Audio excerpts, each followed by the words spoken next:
The moderator, NBC's KRISTEN Welker, has chosen 6 topics: fighting COVID-19, American families, race in America, climate change, national security, and leadership. You won't give federal subsidies to the gas, to solar and wind.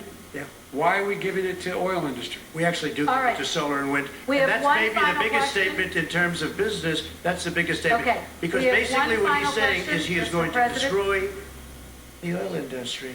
Will you remember that, Texas? Will you remember that, Pennsylvania, Oklahoma? Vice President Biden, let me give you 10 seconds to respond, and then Ohio. I have to get to the final question. Vice President Biden. He takes everything out of context, but the point is, look, we have to move toward a net zero emissions. The first place to do that by the year 2035 is in energy production, by 2050 totally. All right. One Is he final gonna get question China to do vote. it? No, we're finished with Is this. he We going have to to get move China on to to our do it? final question. We have to I'm move going on to to our final rejoin Paris question. Accord and make China abide energy production by 2050 totally. All right. One Is he final gonna get question China to vote. do it? No, we're finished with Is this. he We going have to to get move on China to to our do it? final question. We No, have to I'm move going on to to our final rejoin Paris question. Accord and make China abide by what they agreed to. All right, That'll this cost you is $1 about trillion. leadership, gentlemen. And this first question does go to you, President Trump. Imagine this is your inauguration day. What will you say in your address to Americans who did not vote for you? You'll each have 1 minute, starting with you, Mr. We have to make a country totally successful as it was prior to the plague coming in from China. Now we're rebuilding it, and we're doing record numbers, 11.4 million jobs in a short period of time, etc. But I will tell you, go back. Before the plague came in, just before, I was getting calls from people that were not normally people that would call me. They wanted to get together. We had the best black unemployment numbers in the history of our country. Hispanic, women, Asian, people with diplomas, with no diplomas, MIT graduates, #1 in the class. Everybody had the best numbers. And you know what? The other side wanted to get together. They wanted to unify. Success is going to bring us together. We are on the road to success. But I'm cutting taxes, and he wants to raise everybody's taxes, and he wants to put new regulations on everything. He will kill it. If he gets in, you will have a depression, the likes of which you've never seen. Your 401ks will go to hell.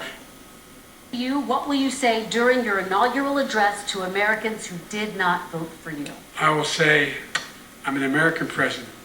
I represent all of you, whether you voted for me or against me. And I'm going to make sure that you're represented. I'm going to give you hope. We're going to move. We're going to choose science over fiction.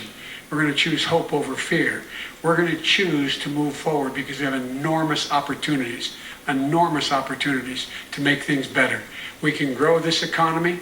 We can deal with the systemic racism. And at the same time, we can make sure that our economy is being run and moved and motivated by clean energy, creating millions of new jobs. And that's the fact. That's what we're going to do. And I'm going to say, as I said at the beginning, what is on the ballot here is the character of this country. Decency, honor, respect, treating people with dignity, making sure that everyone has an even chance. And I'm going to make sure you get that. You haven't been getting it the last 4 years.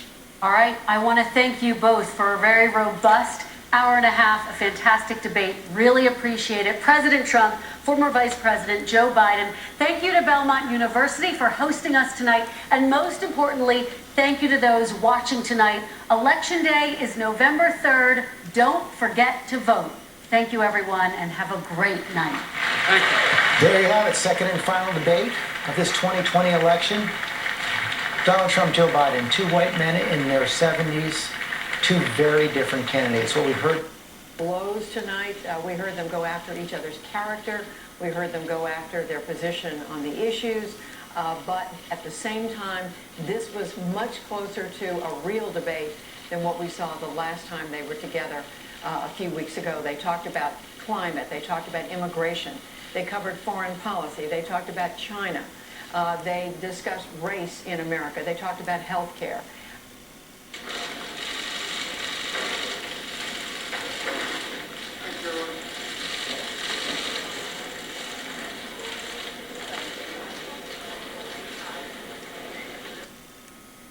and that framework.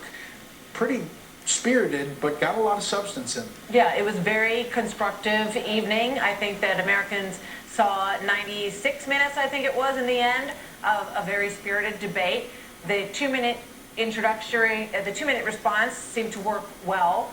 I think that President Trump is probably going to feel like he hit his mark a lot better this time than he did last time. We saw clearly Donald Trump, the businessman, looking at the economy through the lens of creating jobs. He was very pointed in his attacks on Joe Biden in terms of the 47 years that he spent in Washington. They had some very interesting back and forth on energy towards the end there about the oil industry. Joe Biden saying that he would like to phase it out, transition it out, I believe was the word that he used, over time. There were interruptions. The moderator did jump in. We're doing an official count, but it looks like she jumped in and cut off President Trump many more times than she did with Joe Biden. And we'll have to see how the timing worked out and, you know, whether or not he was over his time when that happened. But it did feel as if there was a little bit more of that on the Trump side. 24-2 is the unofficial count, but we're working on exactly how many times that happened and why. One of the challenges is that moving on to the next topic seemed to happen just as some of that debate was going back and forth between the two men. Our panel is standing by with analysis: Chris Wallace, Rick Hume, Dana Perino, Juan Williams, Katie Pavlich, Donna Brazil, and Carl Rove. Chris Wallace, your thoughts? Well, first of all, I'm jealous. I would have liked to have been able to moderate that debate and to get a real exchange of views instead of hundreds of interruptions. I thought it was a good debate, a good substantive debate, two very competing visions for the country. I thought that Biden had many more specific plans, whether it came to how to handle COVID, whether it came to how to handle climate change, whether it came to how to handle health care. I thought the president's presentation, he was more fluid. There were clearly times when Joe Biden seemed to falter a little bit in making his point or finishing his sentence. I thought, honestly, and this may speak a little bit to Martha, that the topics and the questions played more to Biden's advantage than they did to the president's. That may be a matter of opinion, but it just seemed to me that they were questions in which Biden could play offense and the president was forced on the defense. I was really struck by the emails because the president obviously was going to bring it up. He did bring it up. I thought Biden was very successful in kind of countering it by immediately throwing the president on defense about his China bank account, and then especially on his failure to turn over his tax returns during his 4 years. And the president had to got quite defensive about that. In terms of sort of the key clips, moments, I thought that you're exactly right. The president talked a lot about, you've had all these years in Washington, why haven't you done it? You're a typical politician, all talk, no action. For Joe Biden, I thought that his best exchange was when the president said, I'm the least racist person in this room, and Joe Biden said, Abraham Lincoln over here is the most racist president we've ever had.